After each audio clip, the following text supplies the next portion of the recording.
Welcome to Side Alpha Leadership, a podcast where leaders can share their experiences and discuss what leadership means to them. I'm your host, David Polikoff.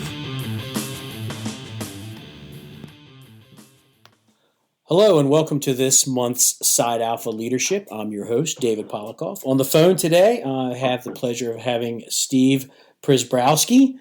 Steve, welcome to the show. Thank you, David. Honored to be here, sir.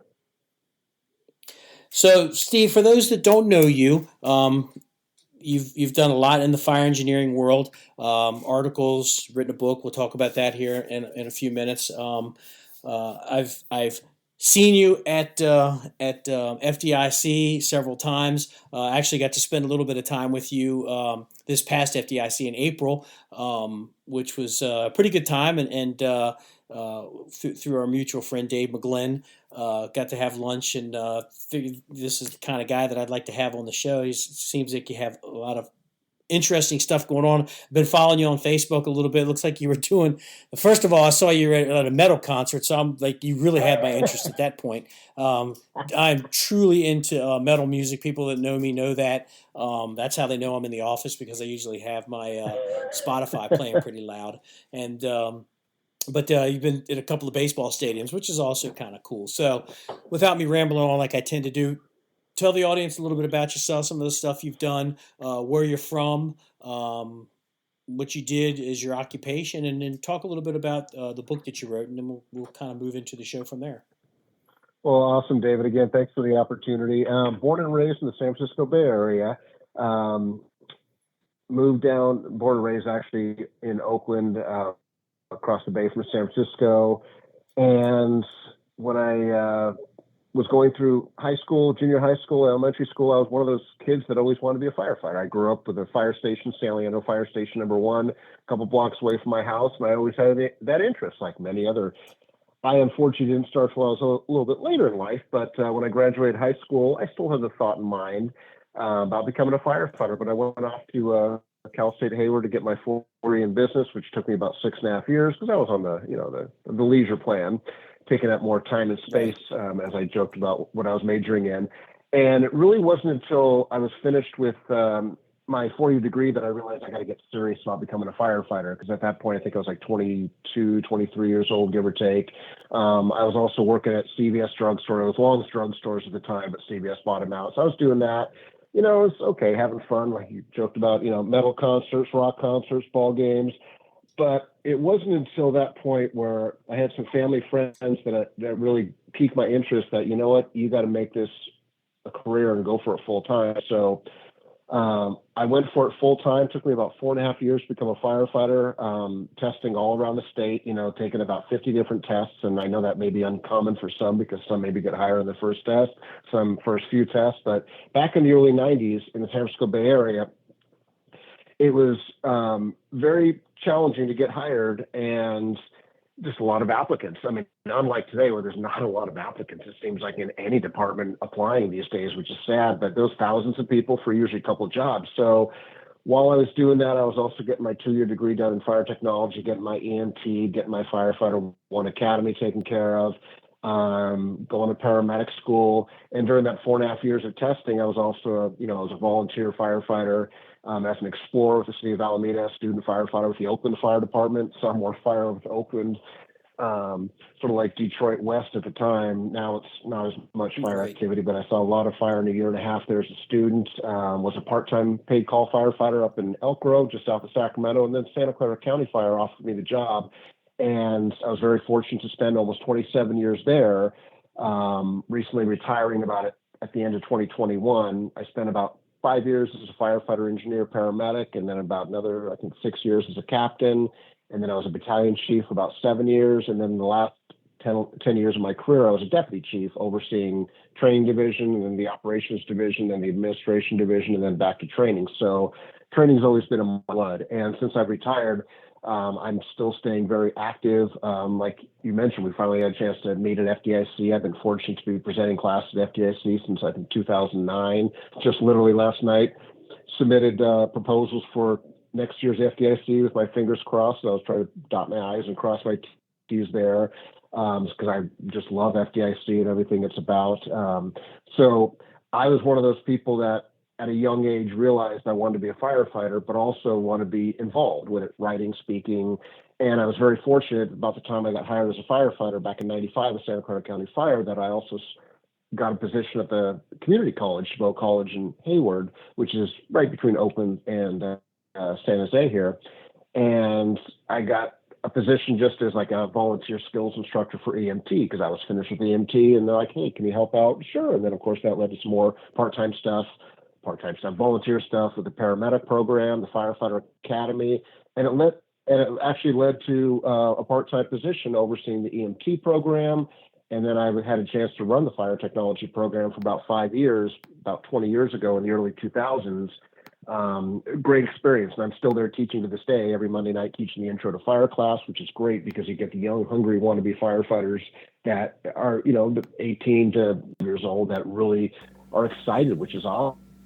So I get to stay involved with the future firefighters, also get to stay involved traveling around the country like many others are fortunate to do, speaking at fire departments and other fire service related events on my passionate topics: leadership, officer development, promotional preparation, career development, and all those things about just being the best that we can be. So without boring everybody else on that, just to finish this part off, I've been very fortunate to write 4 books to date.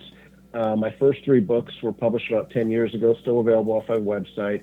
2 of them are focused on entry-level firefighter preparation. One of them is titled The Future Firefighters Preparation Guide, and the other is titled Reach for the Firefighter Badge. And then the third book was a promotional preparation book titled How to Excel at Fire Department Promotional Exams. Like I said, I really have that passion of helping people get hired, stay hired, get promoted, stay promoted. And then about 2 years ago, Fire Engineering published my 4th book, and my latest book, 101 Tips to Ace Your Promotional Examination. I'm also under contract to get my 5th book published here.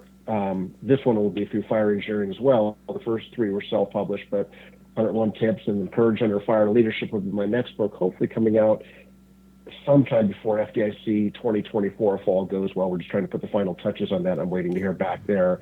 Basically, it's more of a leadership type of book. But my last book for Fire Engineering, 101 Tips to Ace Your Promotional Exam, I just want to put a plug in there that a lot of people out there may have no desire to promote, and that's cool. Not everyone's meant to promote. Not everyone should promote. Not everyone wants to promote. Only promote for the right reasons. But my point is, it's not a promotional preparation book because a lot of people reach out all the time. It's like, "Hey, Steve, can I get the answers to the test?" Or, "Hey, I'll pay you whatever to get me promoted or hired." It's like, it don't work that way. I'll give you suggestions, ideas, but you got to be the one that prepares. And you don't prepare for the test. You prepare for the position that you want. Because if you prepare for the position, whatever they throw you on the test should be a no-brainer. So basically thinking more strategically. So that 101 Tips book was my 101 tips. And then the suggestion of the Fire Engineering Books and Video staff was, "Hey, you put your 101 tips in there. Why don't you reach out to a lot of other people and have them expand upon it?" So I've got, I think, 37 different authors, many of whom, names are very common. Like you mentioned, our mutual buddy, Dave McGlynn. Dave wrote a couple pages on as well there to support one of my tips. Anthony Castros wrote the foreword. Mike Galliano wrote a couple pages as well too. Mike Dugan, Dennis Rubin, Larry Connolly, a lot of very familiar names with the fire engineering world that write for Fire Engineering, speak at FDIC. I wanted their take as well too on my topics. Like one of my topics, or tips is prepare for the position, not the test. So I took somebody that I believed in and I had them support it with a couple pages of whatever they thought was a good value added tip. And then Paul Combs provided a lot of his artwork as well too. So that's, in a long story short, a nutshell of what the books are about. So throw it back to you there, brother.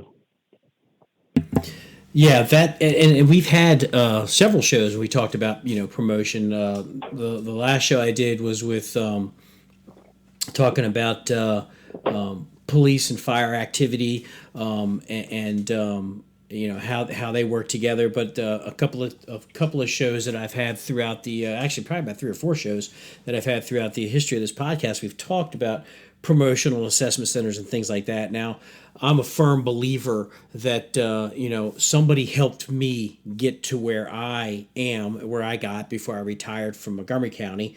Hmm. So I have to me, I owe it to the fire service to give back. I Hmm. didn't get to where I got to.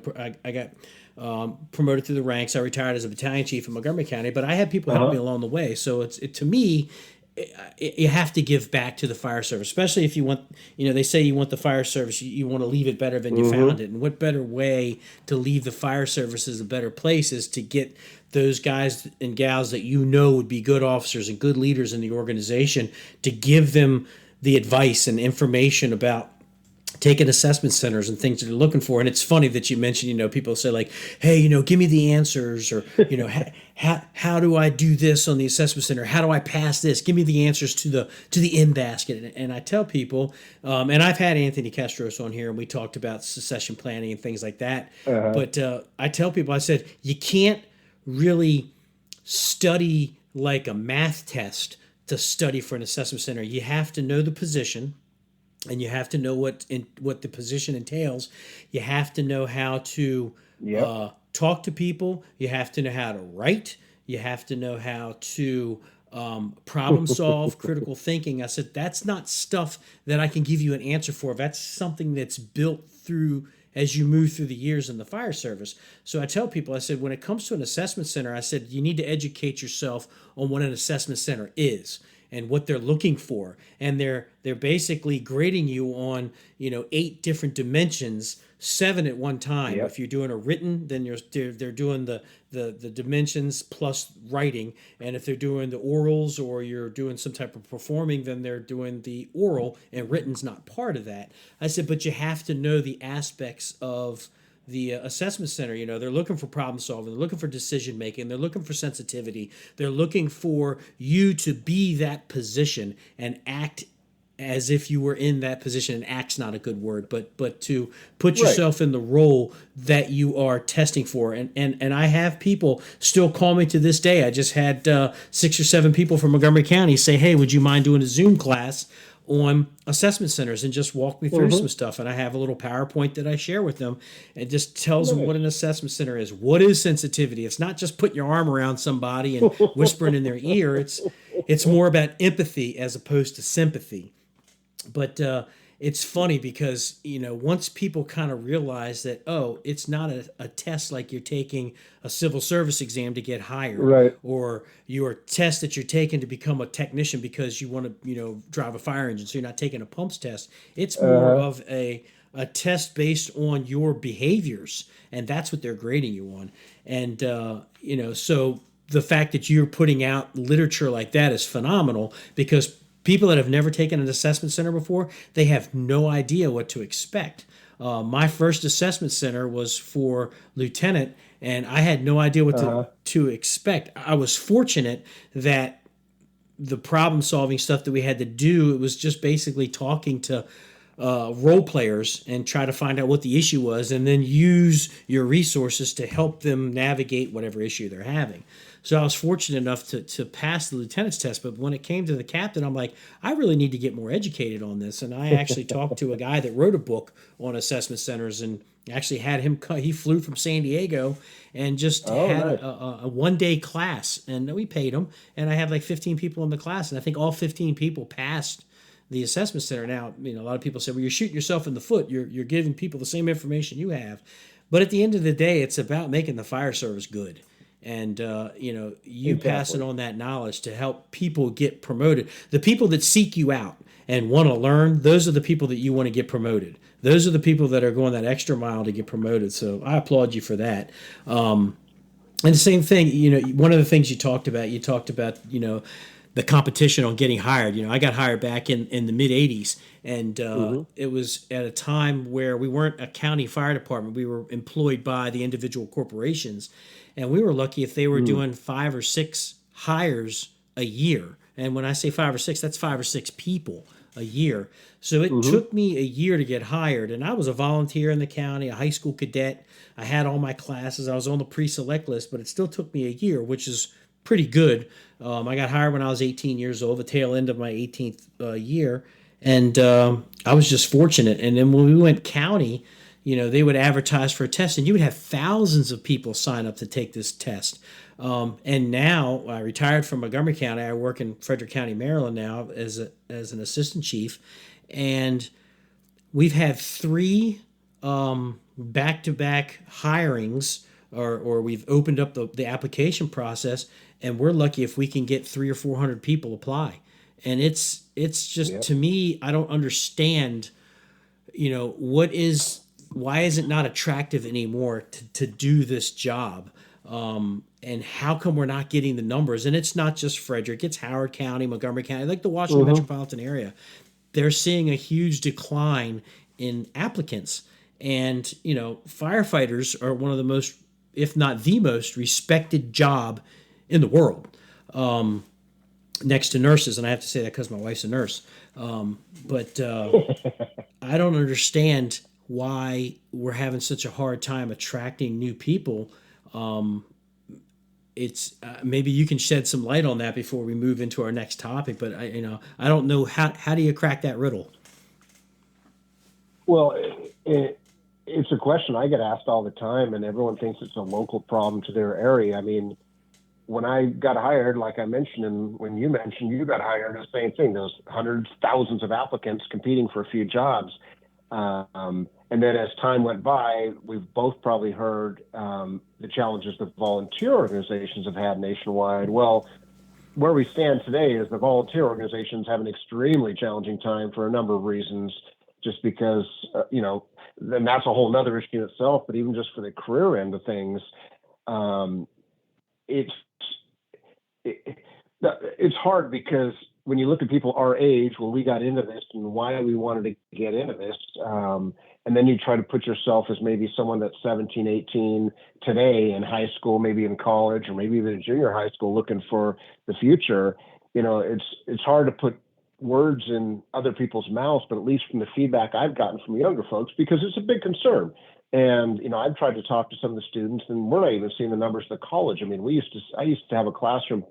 I mean, it seats 44 every semester. That's the numbers they start with, and we used to start with like 60 students day one, all fighting for a space, and we couldn't accommodate everybody. Now with 44 seats, heck, I'm lucky to get sometimes 30 students, let alone 25, and that's just day one. Then by the time we get to the midterm and the final, yeah, I weed out over half the class, and this is the intro to fire class. And again, we're not spoon feeding people, but we're also not trying. I mean, we're trying to set them up for success. And when I sit down and talk to a lot of these students, especially the struggling ones, because the ones that are doing good, I'm not worried about them. I mean, they'll be successful more than likely at some point. But the ones that are struggling or maybe not showing the interest, um, it's interesting because generations today obviously are not the same. We know that every generation is different, but um, the things that excite us are just not exciting people of today. Whether it's I mean, some may get excited by the shift schedule of 10 days a month,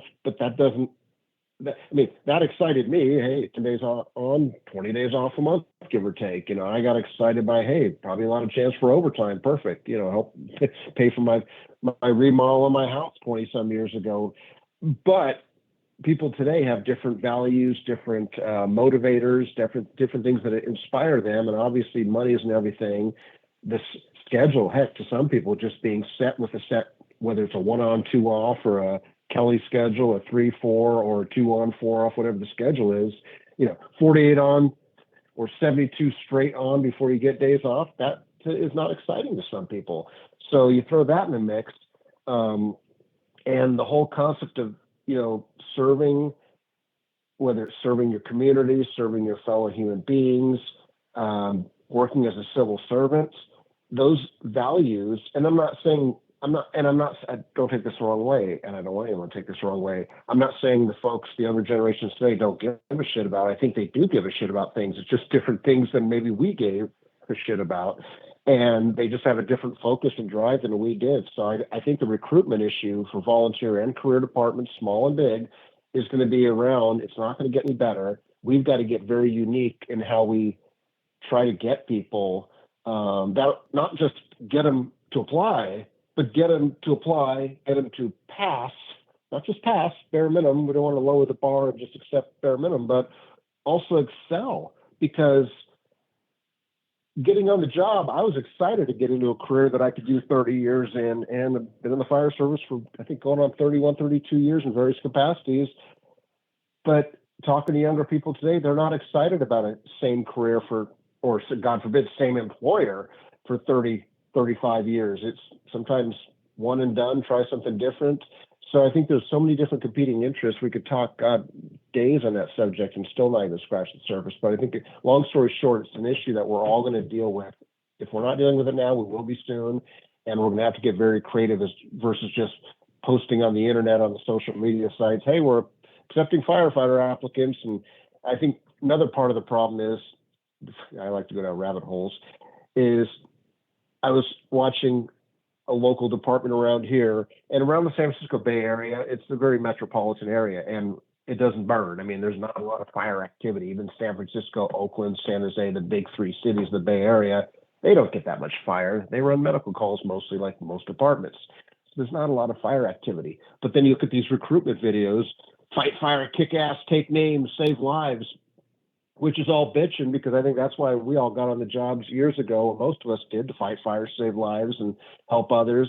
Well, that's almost false advertising in some communities, because then you hire these people and they're like, wait a second, you just trained me to be a combat ready firefighter. You almost trained him as a,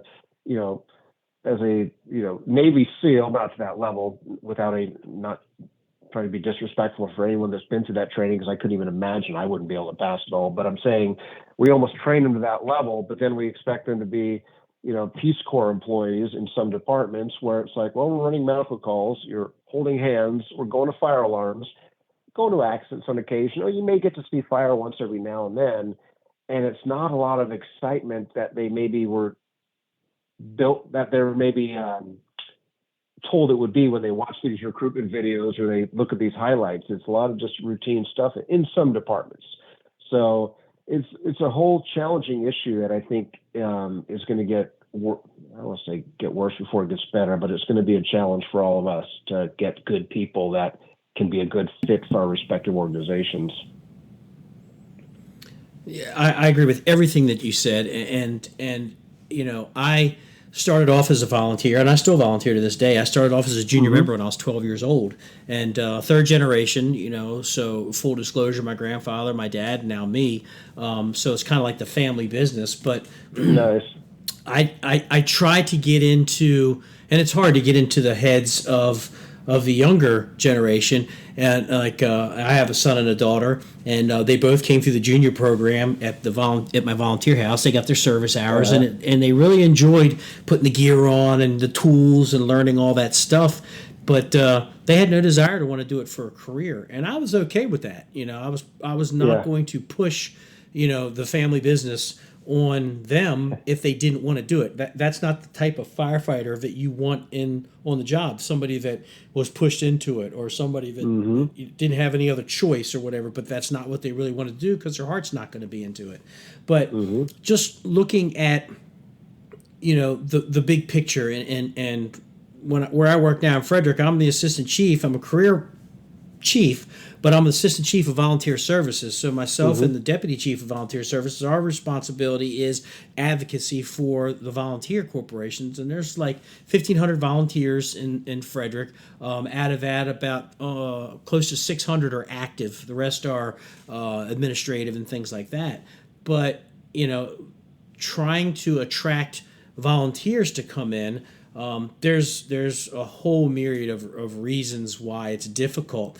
But on the career side, I tell people, I don't go to people and say, oh, their benefits are great. Oh, you only work this amount of time. I try to tell them the truth. And I tell them, I said, look, the training that we get, and it's funny you mentioned the SEALs, because when I talk to the new volunteers that come in, they have to do an orientation. And I tell them, we are the special operators of first responders, period, hands down. We're the Rangers, we're the SEALs, we're the PJs.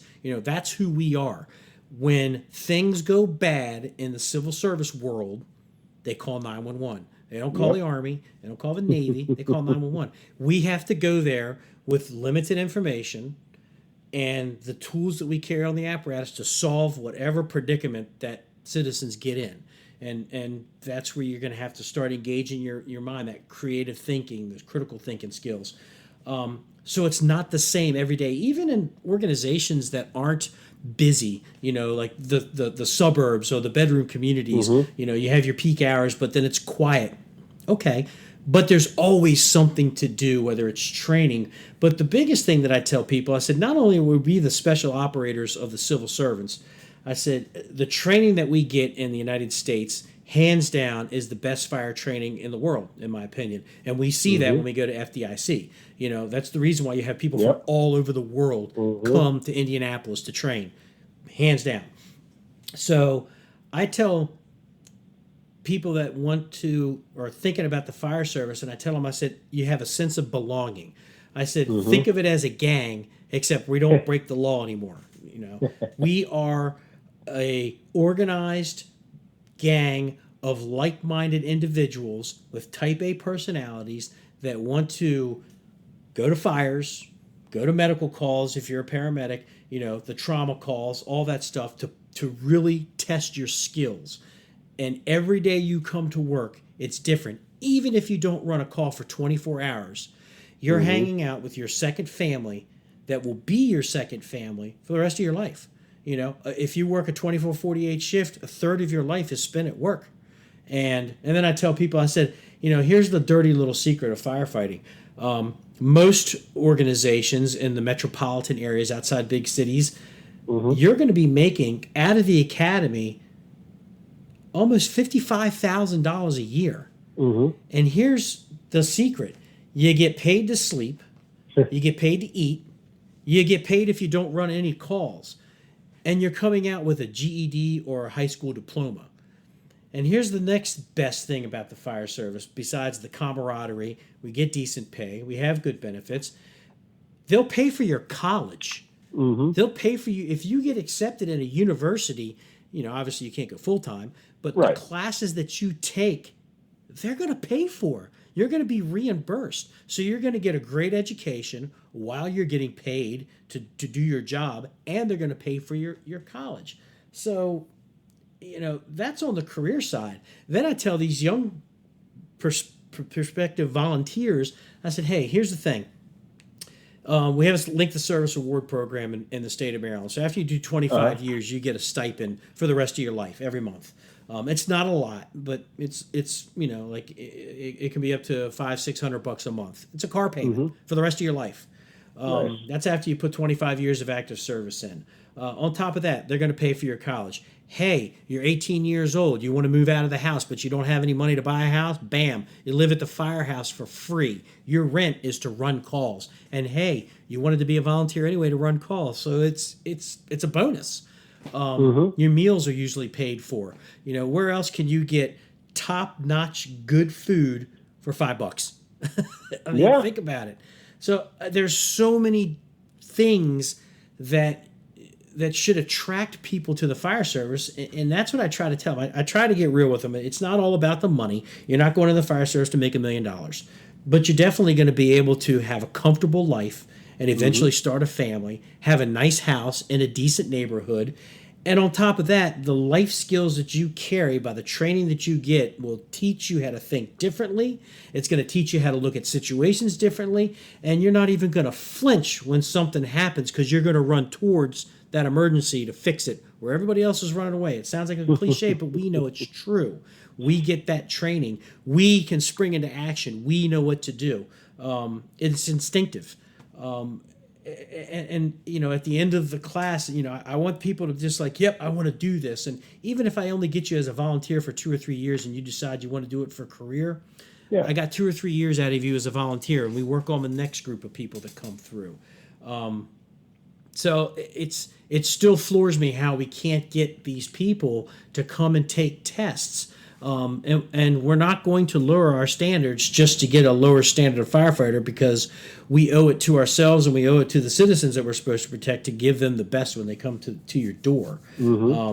But it floors me to think that we're begging people to come take the test. And for the most part, if you make the list, you pretty much guaranteed a job, where it wasn't that way when you and I were trying to get hired.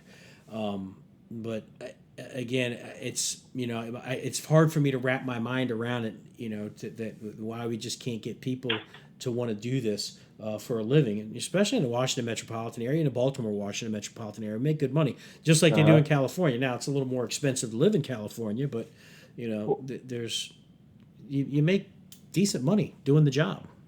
Well, thanks for mentioning the cost of living stuff, because I know a lot of people are quick to say, "Oh my God, look at the salaries out in the California and the West Coast, everything else," and I'll be the first to say, "Yeah, but go to Zillow, go check home prices, go check just trying to rent a place is impossible." So yeah, the salaries may be what appear to be great. I'm not complaining, but the cost of living also goes along with it too, whether it's gas, whether it's housing, or whatever else. There's always the give and the take there. And it's interesting, you mentioned about almost taking anybody that shows up, and I heard this, and I can't remember who mentioned it to me, but years ago, the old term, the great badge giveaway. And that's the unfortunate part in a lot of organizations. It almost is the great badge giveaway, that almost anybody that can at least pass all phases of the process. In some departments, it's you want to find out, you want to have a rigorous hiring process to be able to weed out the best. But in some departments, I've seen them go to such a shortened process, maybe even cutting corners, just because they need people so fast. And it's sort of sad, but it's just something we got to deal with. But it's an issue that I think we're having our hard time, like you mentioned, getting our heads around this. But we got to do something, because as much as I hear people moan and groan about the applicants or the recruits that their departments are hiring, well, then guess what, folks? We're our own recruiters. You can't rely on, well, it's the recruitment division. Some departments maybe have one or two people assigned to recruitment, or maybe it's the HR staff, or maybe it's someone in training, or maybe it's nobody at all. You can't just rely on those people, or those social media posts, or posting on our website, or seeing Big Red drive down the street. Each of us, from the newest recruit to the most senior member, regardless of rank, need to be those recruiters, like you were talking about, of, hey, you make a decent living. And in some areas, you may appear to make a great living, but you're not going to get rich doing this. But you're going to have a great camaraderie. It's a great sense of accomplishment of making someone's day better. The benefits are usually pretty darn good in most places. It's just usually something different every day, like you mentioned. And I think that's where we all need to quit pointing fingers at maybe our fire chief or our administrative staff or whoever, and saying, you know what, if I want a better coworker or a better person to have to maybe supervise, if you're an officer, I better start recruiting them myself. We all got to do our part, whether it's teaching at the college, or maybe people we come in contact with, or maybe just whoever we come in contact with, that we tap on the shoulder and say, hey, have you ever thought about a career in the fire service? Here's some thoughts. So it's an issue that's going to be around, I think, for a long time, as long as we're all alive. Yeah, I agree, and I think I look at my daughter just graduated high school, and most of the schools, at least I know on the East Coast, in the Washington metro area, they have like tech schools where you can go and learn a tech, whether it be welding or HVAC or behind the camera or what, it's just an array of things.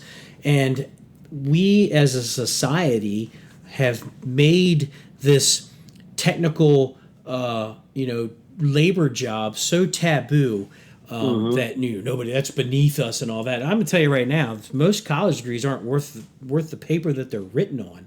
But I agree. I try to approach it as like, yeah, you can go get a 4-year degree, and but the job market out there for whatever it is, like if you wanted to go get early 18th century German accordion playing. That's going to be a great 4-year degree for you. What are you going to do with that degree? You have that piece of paper to hang on the wall, but you got a Bachelor of Arts degree, but what are you going to do with that? Whereas, you get that tech degree, Mm-hmm. whether whatever it be. And fire department is like that. We have high school cadet class in Uh-huh. Carroll County and Montgomery County, as well as in Frederick County. And we tell these kids, when they come out, they've got Fire One, they've got EMR, which is emergency response. Just one little step below EMT. They've got hazmat. They've got vehicle machinery and rescue. They've got Mm-hmm. site ops. They've got firefighter safety and survival. They've got all the tools they need to go sit down, take a civil service exam, and become a career firefighter without Mm-hmm. ever stepping foot in college Yeah. and coming out making good money that you can go to college while you're at work and get your degree. I did it. Mm-hmm. I got out of high school, I got hired, I went to college. It took me 15 years, but I did get my degree. But I didn't pay for it. The Uh-huh. fire department paid for it, and I walked away with my degree. So we definitely need to sell the fire department better. Internet is only a small part of it. Mm-hmm. Recruiters have to really get savvy. I'm a huge proponent of COVID's over, so go talk to these school officials and say, hey, we want to show up with a fire engine in Yep. uniform. We'd like to come during your lunch periods. We'll set up a table. We'll have a display, and we just want to talk to the kids about Mm-hmm. a job in the fire service. And I think you can really get, and if you really talk to them and tell them what they have, what they can get out of it, take this home, let your parents read it.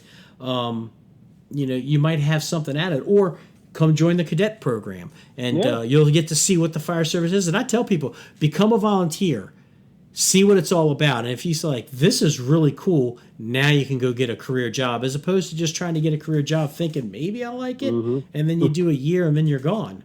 So it's one of the few jobs that you can actually sample, and decide if that's what you want to do without ever costing somebody a spot in a recruit class.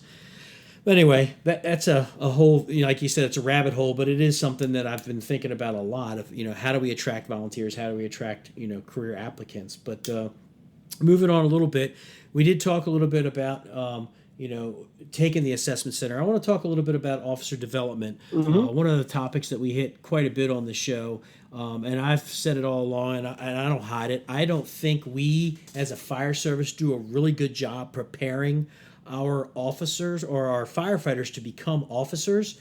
It's Yep. almost like on-the-job training.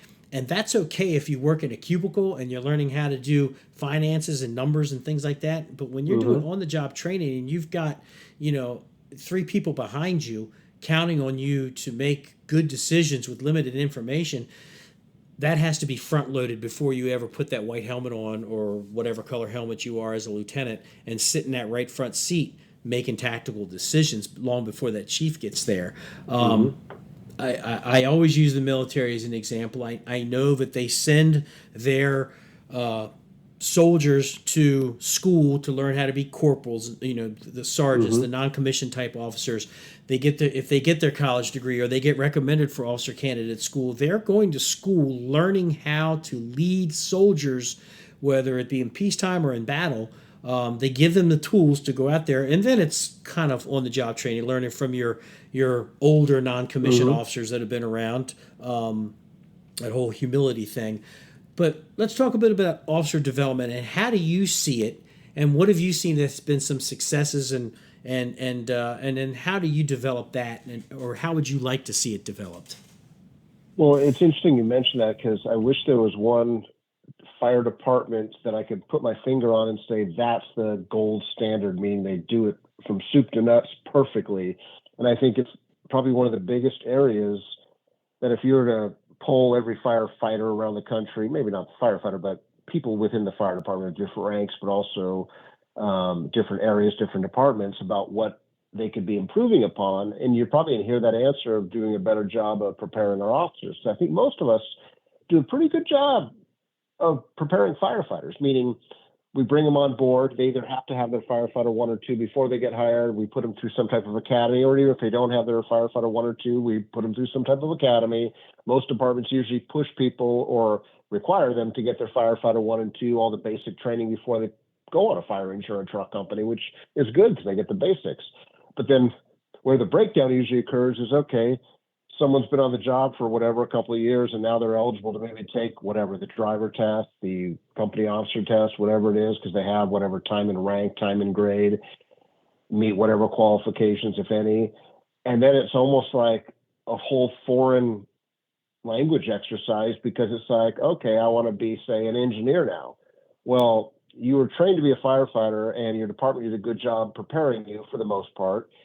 But now it's like, well, I want to be an engineer. And in many cases, or lieutenant, company officer, it's like, well, read the stack of books that's maybe, 5 feet off the ground, 5,000 pages, where we're going to pull maybe 100 questions if you're lucky out of on a written test. And before anyone complains and says that's a bunch of BS of reading, thousands of pages of, well, if it's done right, I think there's a benefit to having a written examination, because it forces people to get in the books of hopefully books that they're going to be using when they get in that next position up. In a perfect world, I know it doesn't always work that way, but you got to read all the written materials, whether it's textbooks, whether it's published books, whether it's your department policies, your SOGs. You got to go through a written examination and then regurgitate the information. Then you may have to go through a practical exercise, maybe an oral interview. And that's where the breakdown occurs, is because most departments don't seem to provide any orientation for the process itself, because I think there's a benefit, like we both talked about. I'm not going to give people the answers, because the answers obviously are not the same for every department, and that's all, and what they're looking for is different. But understanding the process is critical, and I try to expose people what the process is like. And I think it's good when departments at least exposed to, hey, here's what the process entails. But to be successful, you got to prepare for the position. Everything always goes back to prepare for the position. Some departments do like officer development academies, for those wanting to take the upcoming engineers test or company officer test. There's maybe like a voluntary academy you can go through on your own time. Some departments put people through their own academies once they're promoted. The challenge that I've seen with even the good departments that have some type of academy for newly promoted engineers or wannabe engineers or company officers is that there's a lot of time and effort that goes into a week or two of this training.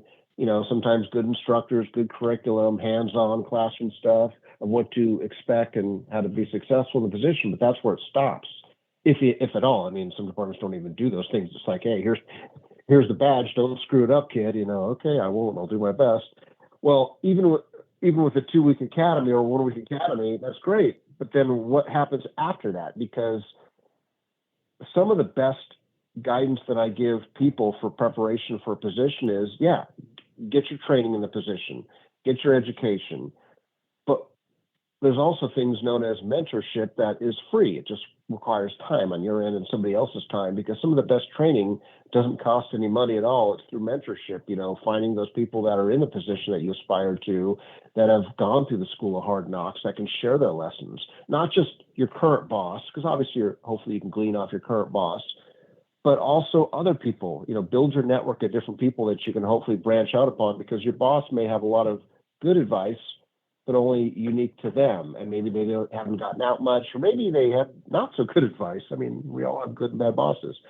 But back to that whole process of, I can't put my fingers on any department that's doing it well. I mean, I'm very fortunate to travel the country providing, that type of training, leadership, officer development training to fire departments of many different sizes and, many different states. And the common question I get from fire chiefs or training chiefs is like, hey, so if we bring you out for a day or 2 days or a week or whatever else, tell me the value in this. And it's hard to put a fingerprint on it. I mean, I'd love to, and I'll be honest. I mean, I'd love to be able to say, hey, I'll be here for whatever time frame, and your folks are going to be rock stars. Well, okay, your people are who your people are, and they're going to get out of it what they want out of it. And it's not just having me or one of the many other people that are out there coming to your department for whatever time frame, because it's what happens after that. Meaning, what have you been doing before that person comes? Plus, I'm just one person. I mean, I provide my take, my feedback, my way of doing things good, better, different. But to me, the best people learn from multiple different people. So that's why I get back to the term mentorship, because to me, a good program to help prepare officers or engineers is something that maybe is a combination of things before they get in the position, things on the testing process to try to simulate as best as possible, as tough as that is, to a day in the life of that new position. Having some onboarding training, whether it's hands-on training, classroom training, getting those mentors out there, and really having bosses take those new folks under their wing and help provide them the guidance and the leadership. And I think that it's a complex question that there's no easy answers for, but I think the biggest breakdown is once someone wants to get promoted, there's no roadmap per se of how to be successful at it. I mean, yeah, you can read some books and take some classes, but until you're in that position, realizing, I'll use an example. We've all probably seen the Fire Chief's Handbook, that book that's like about 4 inches thick. And I remember that was on my desk one time, and the fire chief came into my office when I was the deputy chief of admin. He came in, he was just dealing with a major personnel issue. He comes in, shuts the door, and I could tell he's frazzled and he just wants to go on a bike ride. And I'm like, hey, boss, how's your day going? He's like, holy shit. He goes, you want to be a fire chief, huh? And I'm like, well, I'm having that second thoughts. I don't think I want to be a fire chief, listening to all the stories that he's mentioning. And he goes, you can have my friggin' job right now. I'll go back to deputy chief because he was the previous training chief. And he's like, I'll be a deputy chief again. He goes, I'm just done with some of these challenges. And we got a great department with great people. I mean, it's just the occasional personnel issue, but he looked at the fire chief's handbook on my desk. He goes, throw that fucking thing out the window. He goes, that thing is useless. And I'm just joking. I go, what do you mean? He goes, nothing can prepare you for the job in any rank, which is true, until you've actually sometimes been in that rank.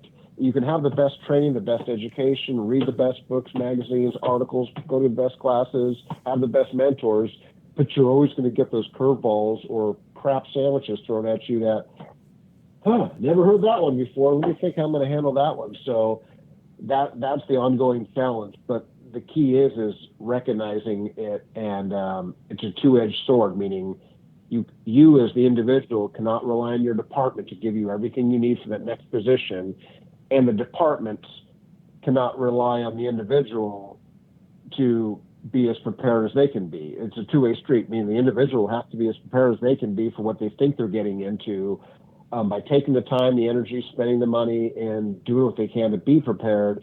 But then hopefully the organization is doing their part to meet them at least halfway, give or take, to try to provide that ongoing guidance, training, education, mentoring, because every day is an assessment center, as one of our retired battalion chiefs used to say, once you get promoted to company officer, and that is just so truthful. Every day is an assessment center. It is, and some of the funny things, the things that firefighters get themselves into. It's like, Christ, this was never on a test. The good thing is that you can put that in your Rolodex, or for the youngsters that are listening, that's your iPhone contacts, Yeah. and you can file that away. So when that happens, or when you get that phone call, somebody say, "Hey, Steve, this just happened, and I got no idea." Oh, it's funny you mentioned that. That happened like a couple years ago. This is how we handled it, and I had it's a funny story now, but at the time it wasn't. When I was a captain, I had a firefighter with me. We were going up to the second floor of a house, at a room off. We're going down the hallway, and kind of hoarding conditions, so I had to kind of clear a path into this room that was on fire. And I told the firefighter, take the line in and get it knocked. So they open the line, they're fighting their way in the room, and I shine my light over at them. And the firefighter has extrication gloves on, like gloves you use to cut a car up with. And I'm looking, and I'm thinking, hey, shut the line down. By this time the fire's rolling overhead. I'm like, where are your gloves? I dropped them. How did you drop your gloves? You had them on when we went through the door. I don't know. And I said, go get your gloves, go back to the steps, find your gloves, and get back up here. So I get the line. Now I'm hitting the fire. The firefighter comes back. I shine the light. They got their gloves back on. I look up. No helmet. And I'm like, where's your helmet? This is all going on while there's a fire. I dropped it. The ceiling came down, whatever. Go out. By this time the second line's coming up the stairs. The rescue squad's coming up. So go out. Go to the pump panel. Go to the driver. Get the helmet. Get the hell back in here. So we get the fire knocked. Come out. The battalion chief comes out and signals for me to come over to the command post, and I'm like, "What's up?" And they go, "Can you answer me this question? Why did your firefighter come out half dressed?" And I'm like, "That's a great story." I said, "But here's what we got. Okay, fine. Go out of service. We'll get back to the station. We'll talk about it." So we talk about it. Get the firefighter in there, and I'm like, "What? Why were you wearing those gloves?" And this person says, "Well, I don't see what the big deal is. You know, the firefighters in D.C. wear extrication gloves when they fight fire, so I don't know what the big deal is."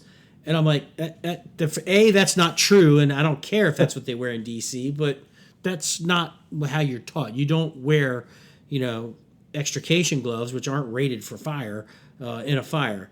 And I said, "Why did you have your helmet on off?" He goes, "Well, I had to take it off because my face piece was a little crooked. So I had to readjust my mask." I said, "So you took your helmet, your Nomex, and your face piece off on the fire floor to readjust your mask?" And I'm looking at the battalion chief like, I have nothing. I don't have a fucking thing to say here. And so needless to say, we put that person off for the evening. They never came back. I mean, they ended up going to headquarters. They spent time up there. They had some issues up there. This person had 15 years on the job. And they said, you can either retire or be fired. So it was one of those, put that in the old Rolodex. So when I come up with something like that, we had to do a work improvement plan for this person. Nobody knew how to do a work improvement plan. So we basically had to kind of make it up. And now I have officers calling me, 2 years later, "Hey, I need to do a work improvement plan. How do you do one?" So it's things like that you learn on the job. So it's like you said, every day is an assessment center. But it's things like that help you to develop to be a better officer, because they can't prepare you for that. One of the things that you talked about, with firefighters when they come in on the job, they get on the job, they go to recruit class, and it's 16, 20 weeks, whatever it is.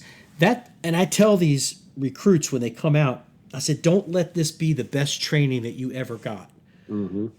But we prepare our new firefighters, as we should, for the job when we cut them loose and they're on probation for a year and they'll have a preceptor, but they're putting on their gear. They're going into burning buildings. They're taking care of people. They get that great hands-on training. Now, I'm not saying that officer candidate school needs to be 16 weeks long, but it has to be something. I got no training as a lieutenant. It was all on the job. I was fortunate that I was down county in a more rural or more urban urban city setting. And I had great officers that had been around for a long time, had a ton of fire under their belts, made a lot of mistakes, learned from them. So I was fortunate when I became a lieutenant that I had that background of people that mentored me. And I stayed a lieutenant. And I tell people, don't rush through the ranks. The minimum is 2 years as a lieutenant before you can test for captain. I was a firefighter for 7 years. I was a master firefighter, which is like a technician, for 5 years. And then I was a lieutenant for 6 years before I became a captain. And I was a captain for 9 years. I had no desire to be a battalion chief, but it was one of those, the story that I tell all the time. I'm not going to go into it like I always do, but it was one of those, I was questioning, if this is the best that we have to offer for chief officers to command fires and they can barely do it. And my wife gave me the shit or get off the pot. Either do something about it or shut up. I'm tired of hearing about it. So I took the battalion chief test and I loved it. It was a whole different job. I had a week worth of training to be a battalion chief. So I went from being a captain to a battalion chief. And you and I both know that those jobs are totally different jobs. One's rooted in tactics, the other one's rooted in strategy. And I had a week to learn how to be a battalion chief. And in that week, I learned where the money was kept on the car in case I had to go buy pizzas for people, where the extra gas card was, different phone numbers to call if the car broke down, what side the gas cap was on. Then we talked a little bit about tactical worksheets, and then we talked about doing timesheets, make sure we get our timesheets done on time, how to do those, and the scheduling. And that was pretty much the gist of being a battalion chief. Really didn't have a lot of, what happens when shit catches on fire? What do you do? How do you tell people to do what they're supposed to do? But a lot of that was on the job training. So I do think we need to do better in the fire service to prepare our our firefighters to become. I think we do a really good job teaching them to be engine drivers and ladder truck Uh-huh. drivers and rescue squad drivers because it's all in house and it's hands on. So we Right. really do a good job. So when they become pump operators, they know how to operate that fire engine and they know how they have a plan A, B, and C just in case something doesn't work. We have that down. But to become a lieutenant, they take a test, they go through an assessment center. They give you a week's worth of problems that you've got to solve in an hour and a half. Uh-huh. And it's not realistic. But and then it's like, all right, good luck. And some of the officers that we're making now, they're not even getting assigned a station. They're float lieutenants. So basically, they're captains. So it's like, Uh-huh. okay, you're going to go to this station for the next 24 hours because the captain's off. So now you're a brand new lieutenant who was just riding backwards in a fire engine and riding aid on an ambulance last shift. Now you're the station captain for 24 hours for people you don't know, an area you don't know, and fire engines you've Mm-hmm. never ridden on. And we set ourselves up for failure. And I tell people, I said, we kill over 100 firefighters a year. Granted, they're not all in burning buildings, but we're doing ourselves a disservice of not giving the same amount of attention that we give recruits to become viable members of our firefighting force to ride in the back of a fire engine, and they're relying on that person riding on the right front seat to Mm-hmm. guide them. And they haven't had anybody guide them. And like you said, you have mentors. If you're fortunate enough to have somebody that is a good mentor that can kind of teach you along the way, you can learn stuff from good and bad officers. Hopefully, you have your share of good officers, and you can kind of emulate what they do. Mm-hmm. Ask questions. That's the biggest thing: is ask questions and go take training. You might have to get out of your comfort zone. You might not be able to take the training at your academy, but you go to places like FDIC. Yes, I understand it's expensive to go there.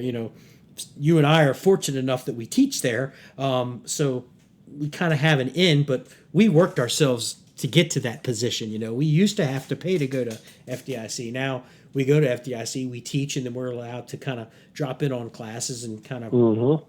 see what's new out there. So we're fortunate in that aspect. But there's great training that's out there. There's lots of small venues that do really good training, that get good instructors.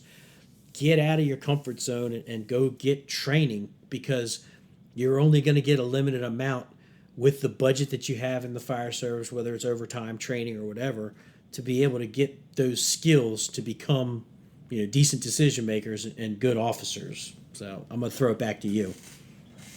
No, I mean, you hit the nail on the head. I think that's the challenging part is we get people in officer positions and sometimes they're limited by the bosses they had, meaning I'll use a quick little story. We had one of our firefighters one time, he was working with, his normal crew.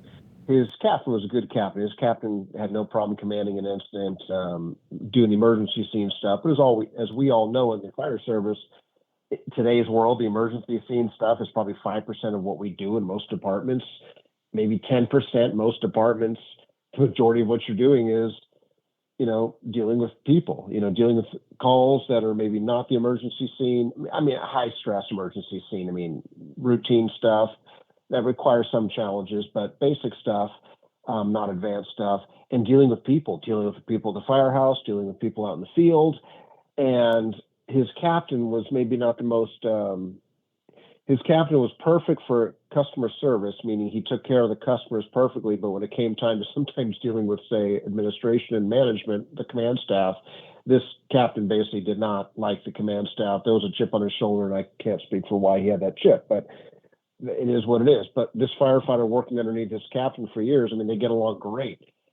The unfortunate part was this captain's chip on the shoulder toward the man, or admin, for lack of a better term, command staff, was evident because here comes this firefighter. He failed the captain's test a couple of times, and I was a raider on the panel, and I remember him coming up to me because I was the training chief at the time. He's like, "Hey, chief," he goes, "I've taken the captain's test a couple of times here. What do I need to do to pass the test and become a captain?" And I go, "You're not going to want to hear this." He goes, Chief, I need to hear it because he goes, I think I'm busting my butt. I've been preparing, studying, but obviously they ain't making a difference. And I go, the first thing you need to do is find another shift to work on or station to work on. And he's like, what do you mean? I go, no disrespect meant to your company officer, but you need to see a different set of eyes and ears to work under and be exposed because this guy had been working with his captain so long that he was almost like two peas in a pod, you know, and he couldn't see it from that angle because again he was so close to everything. And I go, you're not going to understand this now, but I encourage you. I go, hey, look at the bid sheet right now. There's a lot of positions available. I mean, get out. You're on a 3-person engine that runs one call a day. Why don't you go out, be in a truck company, work at a double company, go on the hazmat company? I mean, we have a number of double company stations where you get to experience a lot of different things than just an engine company.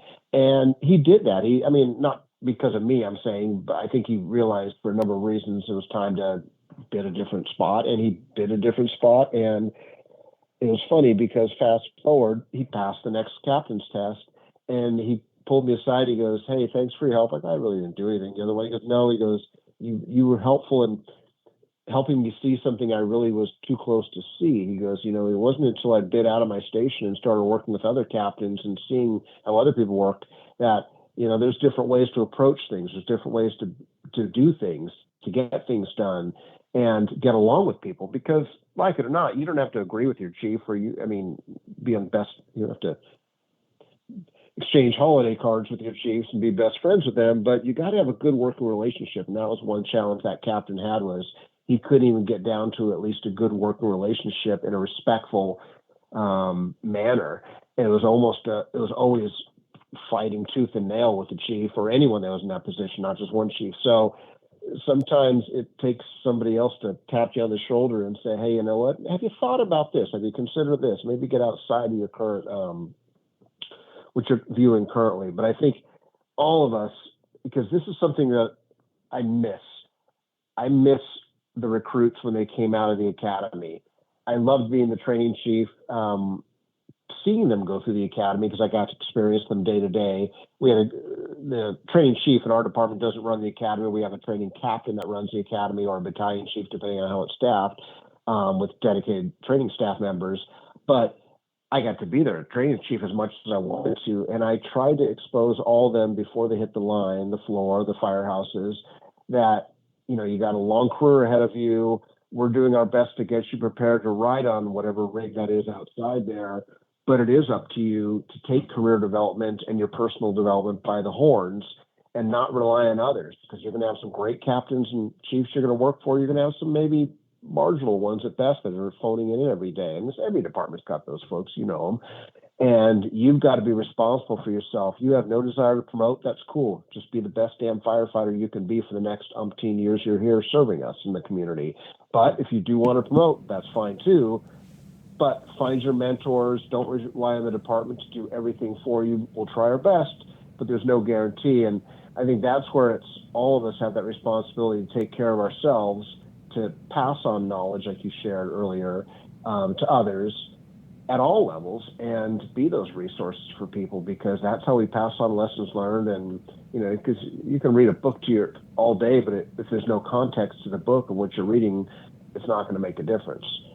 So I think it's just that constant approach of finding ways out there to help ourselves, but more importantly, help others be successful in their current position or maybe even future positions. I think it's kudos to the firefighter that came to you just to say, what do I have to do? And you were able to be very candid, say, hey, like you said, I'm not, no disrespect, but you need to spread your wings. You're in a comfortable position right now, but there's so much more out in the fire service. And in order to be a good, well-rounded officer, you have to know what else is out there. And I tell people, when they finish their probationary status, if they're in slow departments, it's like, hey, You go try to get into a department that runs a few more calls. Go get into a dual house or a super house and has Mm-hmm. maybe a truck rescue squad and an engine company, and learn all about that stuff and talk to the firefighters that are passionate about those things. See the different officers that are out there, run different calls. You'll get a larger perspective of what the fire service is as opposed to just what's on your front apron. And once you'll be more well rounded. And then when you go take that assessment center, if you're trying to go to be a company officer, Mm-hmm. you'll have more in your brain of things that you've seen. You're not going to be one dimensional anymore, and that's so true that you have to get out and experience your department in order to be a good officer. If you just run an engine company your entire career, how do you expect to be able to lead a rescue squad crew or a truck crew or Mm-hmm. a tower crew? And I tell people I call it the McDonald's principle, and I invented it. I don't care who says that they did, but I tell people, I said, think of you as a McDonald's manager. If that manager of McDonald's doesn't know how, he has to be able to operate everything in that restaurant. So if a Uh-huh. cashier calls in sick, he can run the cashier. If the fry machine person that cooks the fries is there, he can jump in. Hey, if it's busy, he can help flip burgers. If the actual shaker or ice cream machine actually works, then he can work that. But in order to be a good manager, you have to know how to do everybody's position to the point that you're good at it. You don't have to be the best, but you have to have a good working knowledge of it. If you're a one-dimensional firefighter, you're not going to be a good officer. You might be good at that one dimension, but when things are thrown your way and you have to do something that's different, you're not going to be able to handle that. And I tell guys, I'll take an engine company and throw them on a roof in a second because I got 5 engine companies coming on a box alarm, and I only have 2 trucks. Chances are, if it's a garden apartment fire, those truck companies are busy, and I need somebody to open the roof. Hey, I'm going to throw an engine company up on a roof in a second to open a roof. You better know how to do that. You're a firefighter. Just because you pull hose, don't give me that excuse. Well, we're not a truck company, so we don't do that. You failed at your job. So yeah, that's sage advice. And like I said, kudos to that firefighter to put his ego in check, show a little bit of humility, and ask for help. And that's what it all comes down to. In order to get to be better, in order to make the fire service better, you have to be willing to ask for help of how do I do something in order to get better so I can pass that on to the next generation. That coincidentally we're having a hard time hiring right now. But we want to make sure that that's what it's all about. You want to leave your mark on the fire service. And I told my Uh-huh. guys when I retired, they said, "Oh, we're going to miss you, Chief, this and that." I said, "In 3 months, you're not even going to be thinking about me." And I'm saying 3 months for my ego. Literally, in about 2 or 3 weeks, you won't even be thinking about me. But I'm saying 3 months. But I want to make sure that the person coming in behind me has a really good foundation to build on and has a really good group of firefighters that when they are running an incident, they have to do small moves, small adjustments to make sure that fire goes out because the crew's really doing their job. And to me, that's what it's all about. That's how you're making it better. So we're getting down to the 1 hour mark. I like to keep these at 1 hour because I tell people you can listen to them going to and from work. But I want to give you some of the last words. Talk a little bit again about your books, classes that you teach at FDIC, and then we'll wrap it up from there. All right, sounds good. Amazing. How fast time flies when you're having fun. Classes I've been doing at FDIC, with my passion being pretty much officer development, leadership, and obviously training as well too.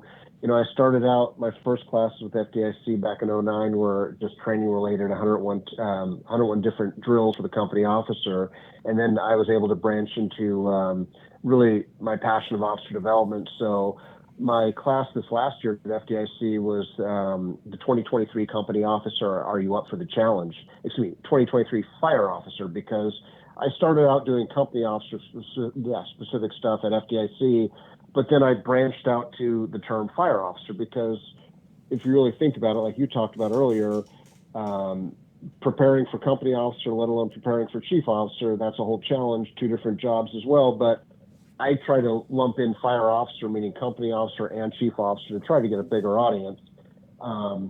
So that's the class I've been doing. It's not, I don't do the same class every single time. I shake it up every time I'm fortunate to do it. I try to add new content to it that's relevant, timely, based on current events from the last, since the last FDIC. I just put in my proposal last night. I try to update things, but I try to stick on the core things of lessons learned from myself. Number one, I try to share a lot of my lessons learned, some the hard way, as well as getting feedback from the attendees, because usually in the class there's going to be obviously current company officers, current chief officers, but also future ones. And it's nice to have a variety, which is always the case, of people in the room from different types of departments, size departments, years of experience, that can share their road rash as well too. Because again, like you mentioned, I'm very fortunate that I try to be approachable. I try to extend the olive branch to people of any rank, from any size of department from around the country, to reach out. And I'm very honored when people do reach out for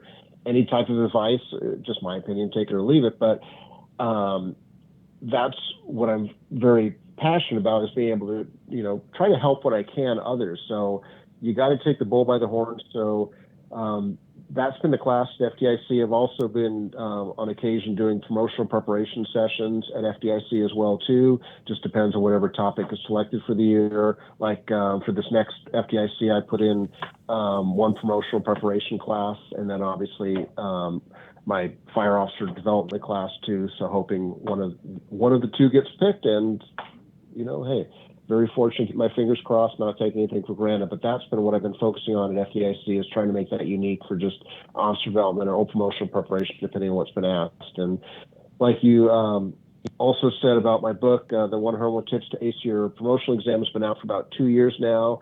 And I'm hoping I can get the Courage Under Fire Leadership book out through Fire Engineering sometime in the next whatever year. I know they've got a lot of books they're working on and a lot of ones in the hopper. So I'm just happy to be part of the conversation, and you can get any of those things that I mentioned.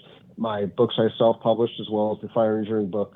Fire Engineering has it on their website, fireengineeringbooks.com, I think it is. And then my personal website is code3firetraining.com. Code 3, like code 3 lights and sirens. So code3firetraining.com is my personal website. My cell phone's on there. My email address is on there. But more importantly, there's a free stuff link on there. Free stuff. Firefighters like free stuff. If it's free, it's for me. I've got a couple hundred videos on there that I've done on my YouTube channel, entry-level stuff, promotional preparation stuff, leadership stuff, as well as hundreds of presentations, documents that I've uploaded. Some are mine, some are from other people, things that I think are beneficial to anybody that not just wants to get promoted or hired, but also wants to be the best they can be, meaning you just want to be a firefighter or an engineer or a captain, don't want to promote, but there's a lot of good training resources and other things on my website as well too, on the free stuff link. So just want to throw out there as a plug. But I'm on social media as well too. I'm on Twitter, LinkedIn, Facebook, Instagram.